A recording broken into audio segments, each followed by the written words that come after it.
All right, so I mentioned Karl-Anthony Towns also had a big night. I'm sorry. Thank you, Director Kathy, because I could watch that highlight, by the way, of Kyrie.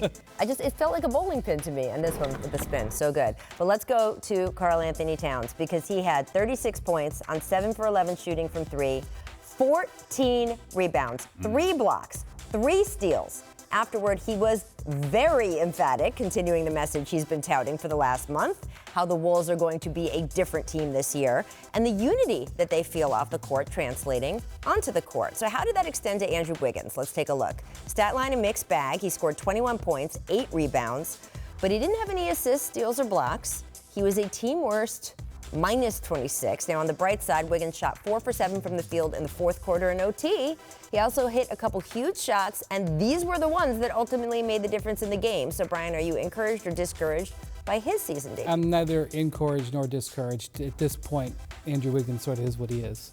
He's a tremendously talented player who can score, who doesn't seem to get the most out of his incredible athletic gifts, especially defensively. Karl Towns, for all those great shots that he made, he had a block shot at the end of regulation that basically got the game to overtime for the Wolves.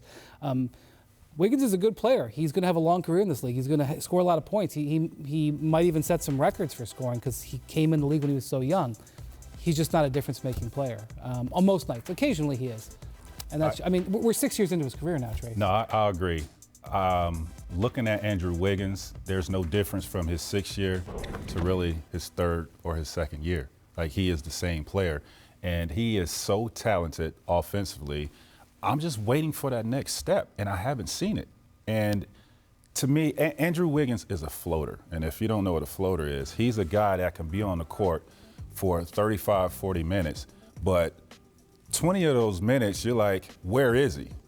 And he'll have numbers like this. He will put up 21 and 8, but it's like, where have you been for 20 minutes of the 40 minutes you've been there? And that's what I call a floater. He is extremely talented. It's like he hasn't gotten better to me. That's Tracy's not so sneaky way, because I think floaters, the worst thing I ever hear you say about players. It's the thing you like the least, maybe, or at least close.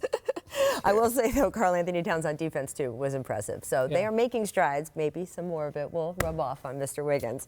Time for a quick game of BS or Real Talk. It was only one game, but Lakers-Clippers produced a whole lot of fuego takes on NBA Twitter.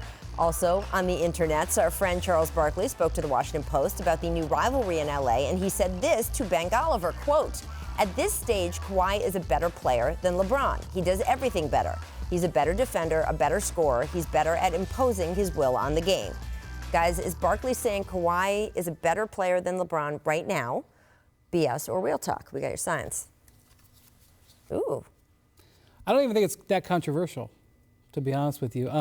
You can make the argument that in a Game 7, you may want LeBron, while that Kawhi's.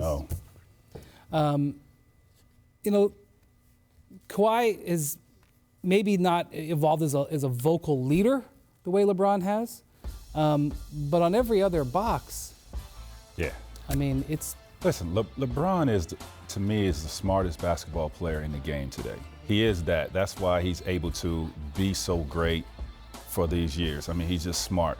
As he slows down, he's able to still see the game and have an impact on the game. Offensively, he's just not the same player anymore. I watched him the other night. He doesn't have that step where he could get by a defender anymore. The spins that he uses, offensively, he's slowed down a lot from what I've seen opening night. Now, that may change. I don't know. He's probably just filling some things out. But, yes, Kawhi is a better basketball player. Yeah, but even taking out the opening night, if you just watched the two of them last year, even before LeBron got hurt, Kawhi's in the heart of his prime. Right. It's not. I don't think it's an insult. No, it's not. LeBron has held it down for well over a decade as being the best player. Yes, Somebody absolutely. has to take the ring. It's year 17. Time is just time. I think it's a consistency issue right now with the two of them, right? On a given night, LeBron can be as good or maybe even better than Kawhi, maybe even on his best night, right? And that can still be the case right now. It's just that Kawhi is going to consistently be better in a way that LeBron just can't anymore. And we see that with every single athlete as they get older. He is turning 35 in December. Thanks for watching ESPN on YouTube. For more sports highlights and analysis, be sure to download the ESPN app. And for live streaming sports and premium content, subscribe to ESPN Plus.